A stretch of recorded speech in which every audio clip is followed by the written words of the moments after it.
Hablar de una mirada a futuro, de cuál es lo que le espera al colectivo LGBTI en el Ecuador, especialmente en temas que no han sido tan visibilizados hasta el momento, como es la intersexualidad y la transexualidad, especialmente niños, niñas, niñas y adolescentes trans. Así es, y pues con esto iniciar ya nos estaremos contactando vía telefónica con Brian desde la ciudad de Manta, donde está Fundación Cataleya, y pues ahora igual con Wilmer, pues poder tocar, ¿no? Un tema que mucha gente hasta el día de hoy aún no la tiene clara. Si quieren o no un cambio, una reversión dentro de su identidad biológica, y no como anteriormente se lo hacía apenas nacía el niño, viendo cuál era la realidad que más se le acercaba para insertarle dentro de la sociedad, o se le hacía una castración o se le hacía una reconstrucción de un órgano sexual, sin pensar cómo sería su futuro o su identidad a largo plazo. Eh, Wilmer, ¿es verdad que muchas personas viven y mueren sin saber que son intersex? Que alguna de nuestros oyentes ahorita pudiera ser intersex sin saberlo. Sí, lo que pasa es que, como te digo, o sea, hay 81 casos y la gente solamente le asimila uno. Sí, no soy intersex porque no tengo los dos órganos sexuales, mentira. Imagínate que con decirte una cosa tan sencilla como no tener la manzana de Adán cuando eres hombre es un caso de intersexualidad. ¿Sí? O muchas personas cuando van teniendo un poco de busto o senos, si así lo decimos, también es un caso de intersexualidad. Hay diferentes casos que se podrían ir planteando simplemente. Lo que pasa que nosotros decimos, al igual que población trans, los intersex, venimos a hacer la caja chica para las personas que son profesionales en el área de salud. Entonces a nosotros nos ven primero como los conejillos de indias con los que puedes practicar y segundo tu banco particular porque un simple examen o hacerte un cariotipo son demasiados costosos. Así es, y pues también ya para ir mirando un poco el tema de la transexualidad, el transgenerismo, las identidades trans como tal, también estamos aquí con Enrique, que nos visita desde la ciudad de Esmeraldas. Él también es de Red Badeas, también tenemos entendido, Enrique, que tú has hecho pues un análisis a través de tu trabajo de grado sobre el tema de discriminación a personas trans en el tema de la comunidad de educación, ¿no? Entonces también poder mirar un poco eso, cómo tú lo ves hoy en día, el 2019, o con el tiempo que hiciste tal vez esta investigación, porque realmente todavía hay mucho temor, por ejemplo, en el tema de los asesinatos a personas LGBTIQ+, que caen en tipos como el delito de odio. Entonces, esto a veces inicia en la escuela, en el tema de la educación. ¿Cómo está actualmente? Muy buenas noches, gracias por la oportunidad, gracias por este espacio. En cuanto a la pregunta que me has planteado, yo creo que el avance de niñez y adolescencia trans eh, va por un camino que está con algunos bloqueos por parte de ciertos grupos de poder, como el Estado, Iglesia y muchas veces por el sistema binario y adultocentrista en el cual vivimos y en el cual negamos el derecho a decidir, o mejor dicho, a que la niña o adolescente pueda decir yo me autopercibo como tal. Entonces, y en mi investigación, que también fue un análisis jurídico, hay muchas limitaciones, como la de no permitir el cambio de género hasta los 18 años. Entonces, son bastantes limitaciones que, aunque hay precedentes constitucionales, no han sido muy aplicables en la realidad. Yo tengo conocimiento de que se publicó una guía a nivel del sistema educativo para eh, ver cómo se garantizaban los derechos a la población LGBTI, pero eh, legalmente no ha sido vinculante, es decir, no es obligatorio. Entonces, hay un vacío a nivel normativo que deja con una posible discriminación hacia esta población, más cuando son poblaciones visibles y que deconstruyen la estructura binaria y heteronormativa en el cual vivimos. Wilmer, Enrique, si bien hay bastantes vacíos legales todavía en torno a la intersexualidad y transexualidad en nuestro país, ¿cuáles son los otros vacíos, no solo en las leyes, sino en el día a día que tenemos que llenar como sociedad para hablar de niñez intersexual, de adolescencia intersexual y también de niñez y adolescencia trans. ¿Cómo podemos, como sociedad civil, como comunidad, aportar a que termine la discriminación y haya más visibilización? Bueno, creo que uno de los primeros marcos es, sabemos que la ley, el derecho está ahí. Lo que pasa es que falta accentar a políticas públicas en diferentes espacios, como lo decía bien acá, en el tema educativo. Yo también soy educador, no y soy parvulario. En este caso, vemos del manual que hablabas, es verdad, no está sentado en una realidad directa de lo que se está sufriendo dentro de los centros educativos cuando eres población LGBT. Entonces necesitamos que esa política de educación sea una política más inclusiva, sobre todo si hablas a la población trans, que se permita estos famosos códigos de convivencia que son los que se tiene que desarmar. Al ser un código, o sea, toda la normativa que rige cómo se tiene que llevar la estructura de la institución, es la que más, a su vez, empieza a discriminar a población trans, sobre todo, al no permitirle con el tema, por ejemplo, de uniformes, que uniformes tienen que llevar los hombres, que uniformes las mujeres. Entonces, todas esas políticas tendrían que cambiarse para que aseguremos una educación de calidad, en este caso, para las personas, y luego podamos hablar de otras experiencias que podrías tener dentro de población trans ya, sobre todo adulta, la inserción laboral, el tema de salud, incluso que empecemos a pensar todavía en el tema de que necesitamos de que todo este asesoramiento, este acompañamiento médico sea visto con la visión humanista, no con la visión economía. Pues yo creo que concuerdo con lo que se expresó anteriormente y además hay en varias esferas, además del código de convivencia que a nivel normativo lo deja muy amplio y muy ambiguo, aunque se establece principios, pero esos principios van a ser muy moldeables dependiendo de las instituciones. Entonces no hay como una reglamentación que te diga que debes incluir un enfoque, qué sé yo, de género, de inclusión, pero desde todas las diversidades.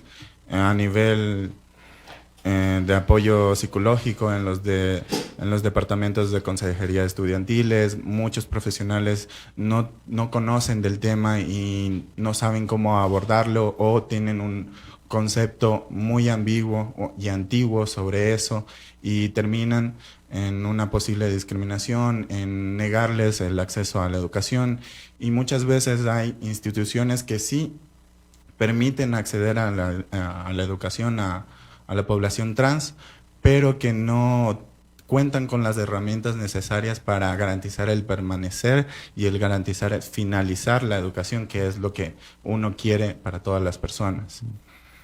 En cuanto a políticas públicas, creo que falta bastante. Y en mi investigación lo que más resaltaba es la discriminación que se hacía desde las autoridades o los adolescentes, más que una discriminación entre pares. Así es, la discriminación, la violencia van a continuar y son situaciones estructurales bajo una lógica heteronormativa y binaria que se vive dentro de la sociedad, ¿no? Frente a esto, ustedes, tanto Wilmer como Enrique, ¿cómo miran el futuro dentro de la sociedad civil organizada de las personas LGBTIQ+, y también esto, cómo a la final se transgrede todo el tiempo frente a las coyunturas políticas, frente a la democracia y demás? ¿Ustedes cómo miran en este momento actual las organizaciones LGBT frente a todo lo que está sucediendo? ¿Cómo miramos a futuro también un movimiento que tenga una incidencia quizá un poco mayor? Bueno, yo creo que una de las cosas es pensar en colectivos, ¿no? No pensar desde las particularidades de las personas. Había reuniones, por ejemplo, en donde escuchaba que yo acompañé el proceso de lo que me tocaba vivir como familia, he cumplido mi proceso, he cumplido mi meta, y como que solo tomas el tema mientras te preocupa a ti o te afecta a ti, pero ya no piensas hacia las demás personas. Otra de las cosas que ha afectado, por ejemplo, es el tratar de llevar las luchas de los grupos sin conocer cuáles son las problemáticas y necesidades que se podrían tener. En este caso puedo decir, yo no puedo hablar de lesbianas porque no soy lesbiana, no podríamos hacer este caso. Ha habido mucha gente que ha querido tomarse las luchas por separado. Creo que lo importante es estos efectos colectivos que podamos tener. Y por último, creo también el sentido de cómo nosotros, y siendo profesionales, podemos apostar hacia la academia. Es importante el tema de academia que podamos tener nosotros ya como personas que, entre comillas, hemos tenido siquiera este privilegio de poder culminar estudios, poder terminar carreras y estas a su vez sean retribuidas en favor de nuestras poblaciones, sabiendo que como nosotros también vivimos, como tenemos un legado histórico como personas y que esto sea una reflexión para construir a favor de y no en favor personal. Bajo mi opinión, yo creo que hay mucho que hacer desde la comunidad y creo que debemos generar más espacios en cuanto a niñez y adolescencia trans. Lo más importante es el apoyo de los familiares y muchas veces los familiares no cuentan con las herramientas que nosotros los jóvenes utilizamos para informarnos. Entonces, creo que la información ha sido difundida por medios que son altamente consumidos por una población joven, pero hay personas ya adultas que no tienen acceso a eso y que no saben qué hacer o cómo afrontar esa realidad. Es uno de los espacios que han salido a flote y a esas necesidades. También creo que es importante la organización como colectivo, como comunidad, como grupo y trabajar desde eso para el bien común, desde nosotros mismos, porque como decían, no podemos decir o establecer criterios de una población o una realidad en la cual no vivimos y no sabemos todos los elementos. Sí, otra cosa fundamental creo también romper estas barreras de la propia discriminación que existe dentro de población LGBT. Hablemos de las heteronormativas que también se van implementando dentro de población. Me da pena decirlo que más se ha fortalecido en grupos de hombres gays, por ejemplo, la transfobia que tienen presentes con sus frases, por ejemplo, de a mí me gustan los hombres, quiero hombres, no remedos de mujeres, o el simple hecho de porque tengas un factor un poco más femenino, quieres hacerle de menos incluso al hombre gay que es femenino, que es pasivo, por decirlo así como una forma de verlo. También ese proceso de vulneración que existe, ese proceso de discriminación a pensar de que siempre tiene que existir un grupo hegemónico que tiene que ser el masculino. Han hablado mucho de que esta lucha es colectiva, ¿no? Que no se puede separar la lucha lesbiana de la lucha trans, de la lucha gay. Pero, por ejemplo, los heterosexuales, las heterosexuales, también podrían sumarse a esta lucha, porque el cuerpo intersexual, el cuerpo transexual, también representa como una duda, un cuestionamiento para la persona que es cisgénero, es decir, que su género coincide con su sexo. Y también con la persona heterosexual es como no hay solo cuerpos de mujeres, no hay solo cuerpos de hombres, hay todo un abanico y todo un panorama, los cuerpos fluctúan.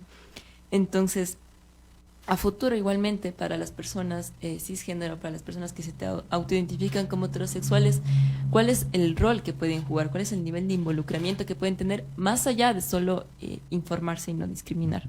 Bueno, creo que nosotros somos uno de los colectivos que tenemos personas heterosexuales que hacen trabajo LGBT en el sentido, por ejemplo, de solidaridad de familia. Como tú lo dices, no sabes en qué momento tu cuerpo pueda cambiar, pueda sufrir estas necesidades o en qué momento un miembro de tu familia pueda ser una de las personas que sufran estos procesos de discriminación.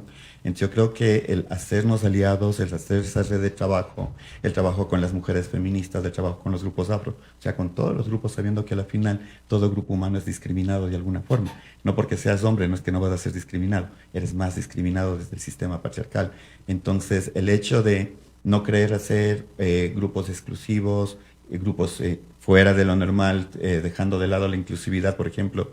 Me acuerdo una vez una capacitación, no vamos porque el médico es heterosexual, no nos va a entender. No vamos a una cuestión de derechos porque el abogado es heterosexual, no nos va a entender. O sea, romper esas barreras y pensar que a la final lo que estamos trabajando somos personas. O sea, dejemos de lado estas realidades de cuál es tu orientación, cuál es tu identidad, cuál es tu forma de vivir. No, sino simplemente qué es lo que queremos. Como siempre decimos, construir el futuro, qué es lo que queremos plantear y dejar un futuro sobre todo.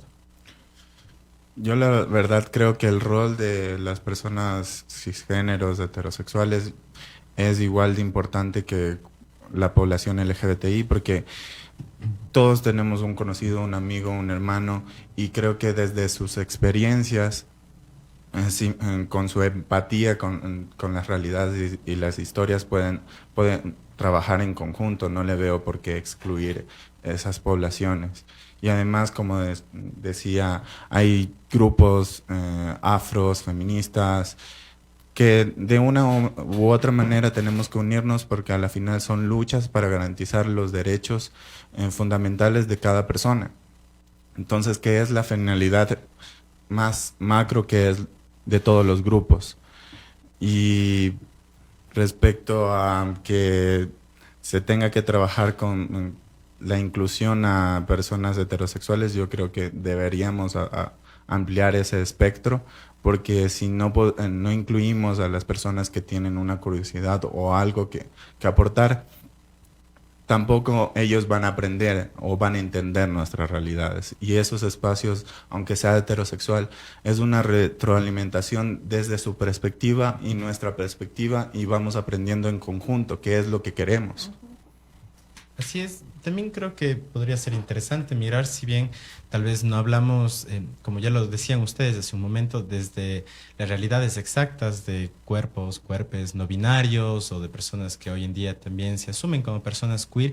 Por ejemplo, ¿cuál es la lectura que ustedes hacen, ¿no? Como activistas, también como parte de organizaciones, frente a este abanico que es mucho más amplio hoy en día, que es mucho más visible también y que está rompiendo con muchas lógicas, como por ejemplo el lenguaje, el tema de hablar con él, de salir también y de visibilizar a través del lenguaje, como en su momento las mujeres lo hicieron con la inclusión de todos, todas, ciudadanos, personas que hoy en día también digan, pues, como sus pronombres they, them, aquí sería tal vez ellas, personas que utilizan la e también. ¿Ustedes cómo miran esto? El Ecuador va a tener una tolerancia, y lo digo una tolerancia porque existe esa resistencia hoy en día. ¿Llegaremos a un marco tal vez de mayor respeto en esto?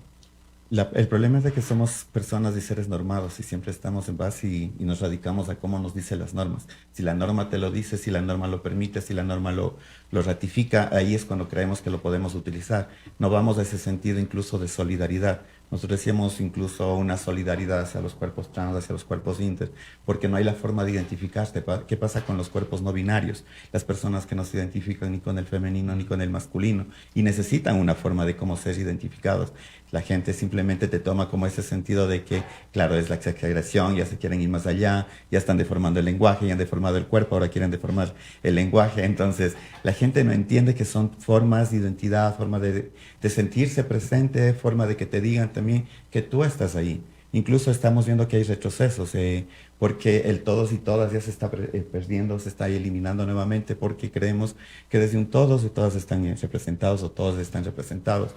Un caso particular, lo que está sucediendo en España, pero es nuevamente que todos estos derechos tienen que ser consultados, que sí debe ser consultado cómo debe ser la forma de vida de una población que está latente, que de pronto también es siendo productiva dentro de una sociedad. Se le tiene todavía que cuestionar cómo tiene que ser su forma de vida. Decían en una entrevista el otro día, perdón que me largue, decía, ¿qué pasó con el matrimonio igualitario? ¿Cuántas parejas se han casado? En Cuenca no se han casado a nadie. O sea, deje la libertad de cada persona, elegir lo que desea, ¿sí? Si me caso o no me caso, si quiero ser un él, un ella, o sea, la libertad de cada persona, pero sobre todo con este proceso de solidaridad hacia las demás personas. Yo creo que la sociedad se transforma y eso incluye el lenguaje, por eso tenemos diferentes lenguajes y muchos lenguajes que ya son lengua muerta, no tenían género, se los diferenciaba de otra manera, entonces como se puede construir el lenguaje con todas y todos, se puede deconstruir y se puede rehacer y se puede mejorar a que se incluyan todas las personas desde sus diversidades. Entonces, el cerrar el camino y decir que el lenguaje está dado y hecho, no, se niega la realidad de la social de la humanidad, que ha sido a partir del desarrollo y la construcción de nosotros mismos. Enrique, Red Badeas es la primera organización LGBTI de la ciudad de Esmeraldas. No, ya hay diferentes organizaciones que conforman el colectivo provincial LGBTI, pero recientemente hemos creado un espacio que se llama Red Badeas, que es un espacio con el objetivo de formarnos como activistas, conocer un poco más de la historia de la población LGBTI y generar espacios en el cual de encuentros y espacios seguros para la población LGBTI que simplemente no han querido o no se sienten seguros o no creen que hay espacios dentro de la provincia de Esmeraldas y específicamente en la ciudad de Esmeraldas. Y no sé si tal vez nos podrías comentar un poco más de la coyuntura de la ciudad de Esmeraldas respecto a la diversidad sexual, igual con miras de futuro. Tal vez en Cuenca, Quito, Guayaquil, Manta han sido ciudades grandes que en las últimas décadas han sido donde más noticias hay, donde más avances legales han habido. Pero, ¿qué podemos esperar del resto de ciudades del Ecuador? Yo creo que como Esmeraldas se ha venido desarrollando y se ha venido trabajando muchas actividades y muchas acciones para poder visibilizar a la población LGBTI. Creo que la dinámica social para la población LGBTI es muy diferente y a la vez similar a otras ciudades, que es socialmente aceptado, pero desde otros matices y desde una perspectiva desde el silencio, y desde no expresarlo y invisibilizarlo en la sociedad, pero todo está bien. Pero a la final hay ciertas personas que transgreden esa realidad y quieren visibilizarse y decir, no, yo soy gay, yo soy trans, yo soy lesbiana y está bien. Y la sociedad, creo que hay cierta población que les genera un poco de conflicto, pero se está trabajando y a nivel normativo, a nivel de espacios seguros, a nivel de visibilización de que existimos, y como tú has escuchado, el Red Badeas ya ha tenido un poco más de coyuntura dentro de los espacios en Esmeraldas, simplemente por el término que ha sido utilizado de forma peyorativa para la población. Entonces, generando estos espacios, creo que se está avanzando un poco más en cuanto a Esmeraldas. Así es, también se ha mencionado y nos han dicho por las redes, sobre todo bueno, por Instagram, ya que estábamos un poco censurados por ahí. Sin embargo, el tema también de cómo a través de la tecnología y a través de aplicaciones, por ejemplo, hablamos de Tinder, hablamos de Grindr, hablamos de Scruff u otras que, bueno, no se utilizan tanto aquí en la ciudad, pero que están presentes también dentro de la vida y de la interpelación de las personas LGBTIQ+, ¿no? En una menor cantidad también no existen aplicaciones necesariamente solo de mujeres lesbianas o espacios seguros también para las identidades trans. Sin embargo, en esta interpelación es donde se visibiliza lo que ya Wilmer decía hace un momento, ¿no?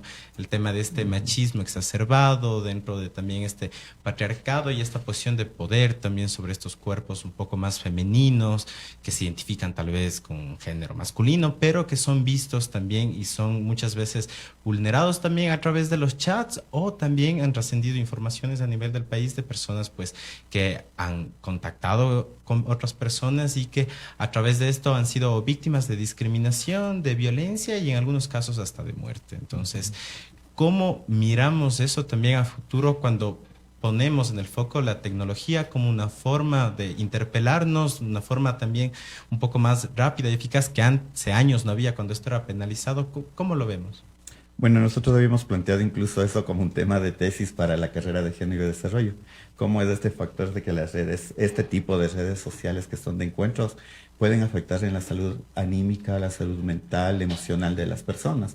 Porque nuevamente tú vas tomando en cuenta que en estas páginas, en estos grupos, nuevamente caen los problemas de clase, ¿sí?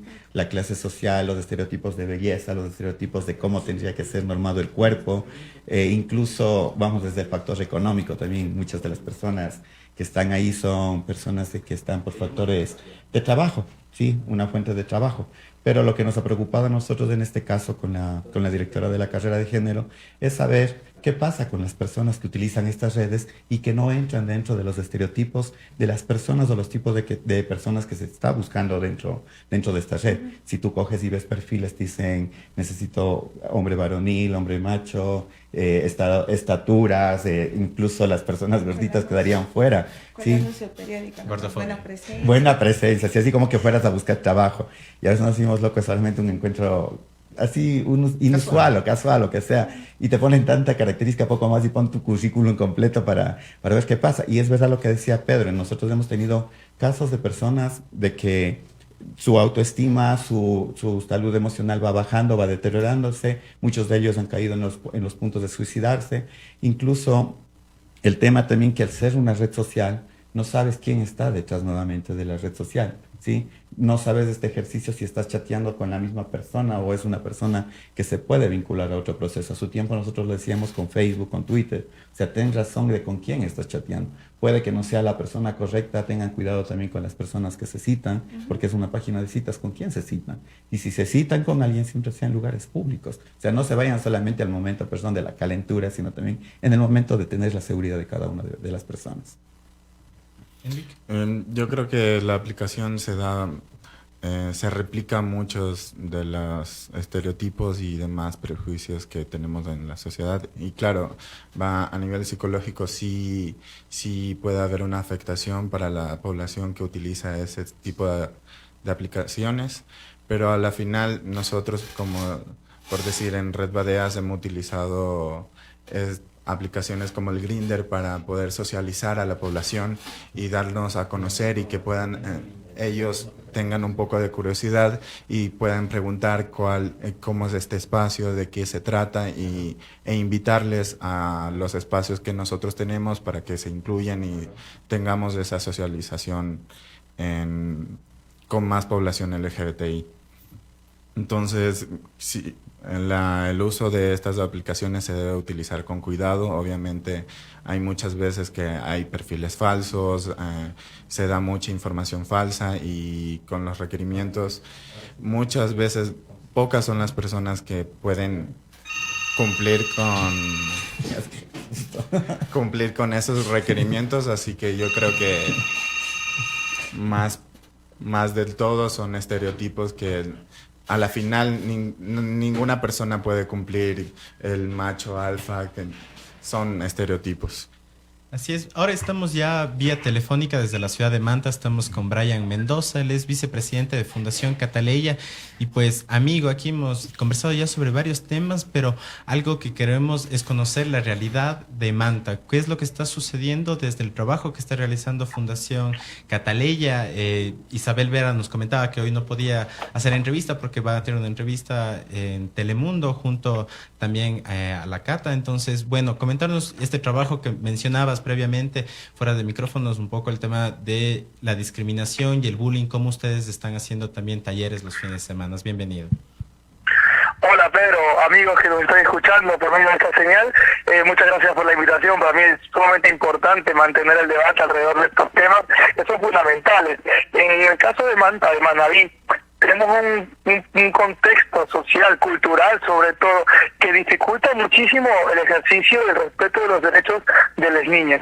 Y nos encontramos con tal vez un panorama que es muy semejante a nivel nacional, a nivel del Ecuador, que es que no solamente hay una discriminación contra las niñez trans o de diversidad por la orientación o la identidad de género, sino que se genera en un contexto general de adultocentrismo. Es decir, la niñez y adolescencia se encuentra en un espacio al cual se ha asignado inmadurez, incapacidad de poder tomar decisiones, desconocimiento, ignorancia, y eso hace que, por ejemplo, la decisión, sí, con respecto a expresar una identidad de género diversa, sea una decisión considerada inútil, una decisión que no se permite en hogares, en espacios educativos y en el espacio público. Esto acrecenta la dificultad, porque son seres asexuados culturalmente hablando, y entonces nos encontramos con una sociedad que castiga no solamente la expresión de género diversa como resultado de una mala conducta,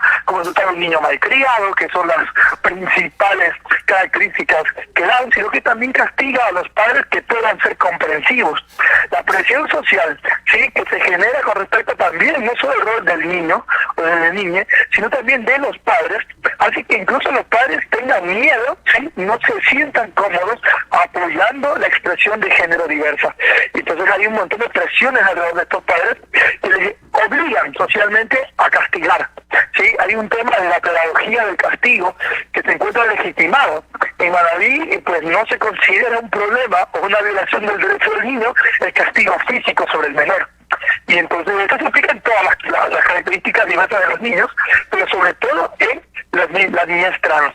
Y esta legitimación de la pedagogía violenta, ¿sí?, se hace también sobre los padres. Es decir, los padres creen que sienten la obligación social de castigar a la niñez trans, como si se tratara de una conducta, de un berrinche, de una idea, como si no tuvieran esta capacidad, otra vez desde el adultocentrismo, de autoidentificarse, de sentir su identidad de género, según la definición de la CIDH, sí, como una experiencia íntima, profundamente íntima del ser humano, incluyendo también al menor, ¿no? Entonces nos encontramos con una dificultad bastante fuerte en una cultura autocentrista, pero también machista. Y entonces, sobre todo en el caso de las niñas trans, nos encontramos con una familia que no puede comprender cómo el menor va a abandonar sus privilegios de hombre, ¿no? Sus privilegios de ser social masculino, para adoptar una identidad de género femenina, transfemenina. Y por lo tanto hay muchísimas creencias que están en contra del libre ejercicio a la identidad y de los derechos del niño en general. Sí, igual, no sé, tal vez, Brian, si nos puedes comentar cómo está y cómo ven ustedes a futuro tanto en el tema del ejercicio, el derecho a la educación, el derecho a la salud de las niñas trans. Mucho es que frente a toda esta información sobre lo que deben ser los niños, sobre lo que pueden decidir los niños, estas creencias autocéntricas y sobre lo que los padres deberían hacer, ¿no? Sobre estos niños. De la globalización, que es que estas creencias se ven y esa es nuestra oportunidad como ¿sabes? Listo, creo que estamos con un poco con la mala conexión desde Manta. Sin embargo, pues, Eve. Sí, yo para cerrar quería hacerles una última pregunta a los dos, y ya que ambos están ligados al tema educativo, ¿no? Una de las cosas que hemos conversado es, bueno, con los adultos es medio complicado ya poder cambiar y entendemos que los niños replican, ¿no? Muchas de las cosas que ven. ¿Cómo trabajamos con los niños y niñas en la actualidad y pues con las futuras generaciones, justamente para poder ir disminuyendo y evitando este tema de discriminación que vemos que es evidente, como decíamos, en las redes sociales, en los espacios en los que estamos? Los niños muchas de las veces actúan por imitación, por lo que ven los papás. ¿Qué hacemos para evitar que los propios niños o niñas que aún no se identifican de una u otra manera, que están también dentro de la diversidad, no vivan esta discriminación, entendiendo que el sistema educativo que tenemos nos debe muchísimo, ¿no? en respeto de derechos? Bueno, yo creo que lo particular y lo principal es, por ejemplo, tomar el sentido. Teníamos un curso sobre la violencia, pero como el mismo tema de violencia es un tema que le choca a los docentes y a las docentes. No hablemos solamente de los docentes o las docentes que están por jubilarse, sino los nuevos grupos de docentes que van ingresando al sistema educativo.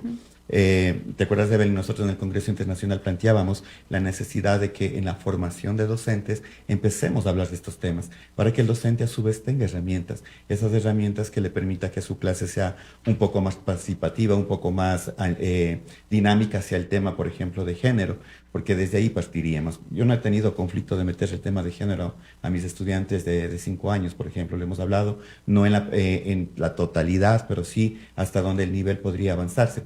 Pero decimos, queda mucho por hacer, porque no solamente es un tema de escuela, colegio, sino en la misma universidad muchas de las veces los temas de género se tocan, quedan relegados estos temas.